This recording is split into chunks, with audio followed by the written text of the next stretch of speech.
My name is Jeff Kelly, and I'm lucky enough to have been able to call Victor my dear friend, just like many of you in here.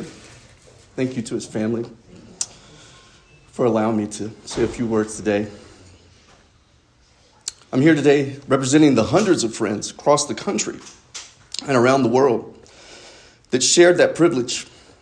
And it wasn't until that we lost Victor that I was speaking with Dustin Rubio and Louis Milgram, Jared McKinney, and we realized that Victor had so many friends around the world that his family had no idea about. Through Victor's work, his travels, and primarily through his love of skateboarding, Victor made friends everywhere he went. That's how I met Victor. As many of you know, Victor fell in love with skateboarding as a kid, and he never outgrew it. And there's a bunch of us in this room in that same boat. We never outgrew that love. That's the way Victor made so many friends around the world, the old gray-haired people at skate parks that get the weird looks. That was us. Victor has friends across the country who made these T-shirts for him. We wore them and shot a funny video for him while he was in the middle of one of his treatments and hoped that it would lift his spirits a bit. And his friends around the world are slapping these stickers, and a lot of them just like it, different variations, on their skateboards, on their cars and trucks, their windows and walls and doors. It's a couple national landmarks out there. I didn't know it was a federal crime to slap a sticker on the Gateway Arch in St. Louis, but now I know. If you're here today, you already know that Victor made friends very easily.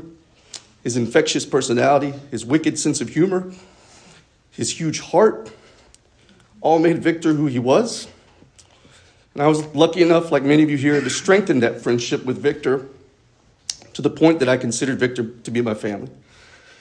He was another big brother for me, and a few of you in this room also fit that bill. You know who you are.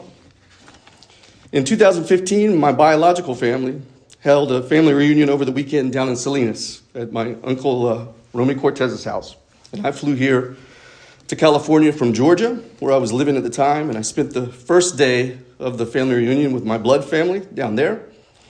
But on the second day, I rented a car and I drove to San Francisco, where I met up with Victor and Dustin and Louis, and we went to the old naval base on Treasure Island to visit with each other and catch up and just act like big kids again. My blood family, who had gathered down in Salinas, didn't really understand how I could leave them for half the family reunion like that. But if you're friends with Victor, I know you understand. Victor treated his friends like family, and it made perfect sense, for me to spend half my family reunion with Victor because that's what he was. He was family too. I'll close with one last thing, and one of the most amazing things about Victor is he wore his huge heart on his sleeve. He wasn't shy to let you know exactly how he felt about you. I've heard him say so many times, "Dustin, I love you, brother." Or "Jared, Farrah, I love you guys." And it was nothing for him. He normalized showing love for his friends. He told you. And that shouldn't be as rare as it is in this world. If there's a lesson that I take from Victor, it's just that. Just like Victor, I ask you, express your love for your friends and family. Don't be shy. Just tell them, like Victor did. Victor, I sure do love you, brother. You made this world a more beautiful place for your friends and your family. And that's probably the most impactful thing anyone can do with their lifetime. I love you, Victor.